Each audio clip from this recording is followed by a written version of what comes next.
ముందుగా అందరికీ జన్నార్తులు ఎట్టుర్రు ఇలా తెలంగాణలో వార్తలేందో పాలు చూసొద్దాం భారీ బనకచర్ల అంశంతో పాటు రాష్ట్రంలో ఇతర సాగునీటి ప్రాజెక్టులపై చర్చించేందుకు ఇవాళ తెలంగాణ కేబినెట్ సమావేశమైంది. మంత్రివర్గ విస్తరణ తర్వాత తెలంగాణ కేబినెట్ తొలి సమావేశం కూడా ఇదేనుల్లో. ఈ మీటింగ్ లో సాగునీటి ప్రాజెక్టులతో పాటు రైతు భరోసా, ఇందిరమ్మ ఇల్లు, రేషన్ కార్డులపై చర్చించిర్రు. బనకచర్ల ప్రాజెక్టును అడ్డుకోవడంతో పాటు పెండింగ్ ప్రాజెక్టులను పూర్తి చేసేందుకు కూడా నిర్ణయం తీసుకుంది సర్కారు. తెలంగాణ సర్కారు రైతన్నల కోసం గత 18 నెలల్లోనే 1,50,000 కోట్లు ఖర్చు చేసింది. స్వాతంత్రం వచ్చాక ఇంత స్వల్ప కాలంలో ఈ స్థాయిలో ఏ సర్కారు కూడా రైతులకు ఇన్ని నిధులు కేటాయించలేదట. అంతేకాదు 6 రోజుల్లో 7,770 కోట్లు జమ చేయడం ద్వారా ఓ రికార్డు కూడా సృష్టించింది.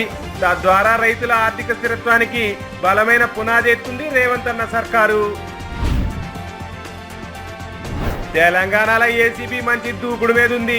అవినీతి అధికారుల భర్తం పడుతుంది. పెద్ద పెద్ద తిమింగలాల్ని పట్టుకుంటాంది. గత 6 నెలల్లో 122 కేసులు నమోదు చేసిర్రట.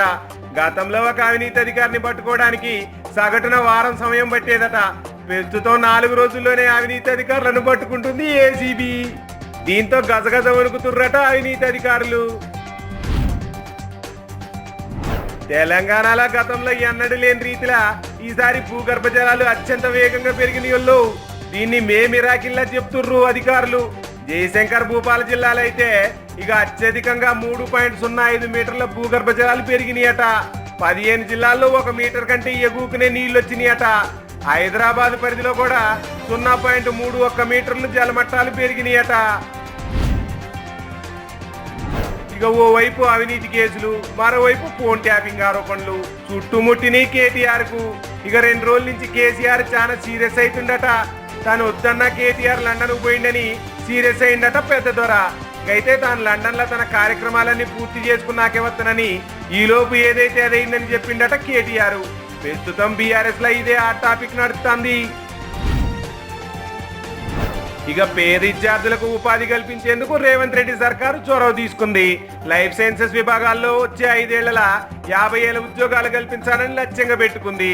బయోటెక్నాలజీ, ఫార్మా, ఎంఎస్సి కెమిస్ట్రీ గిట్ట లైఫ్ సైన్సెస్ కోర్సులు చదివేవారికి ప్రత్యేకంగా ట్రైనింగ్ కూడా ఇస్తారట.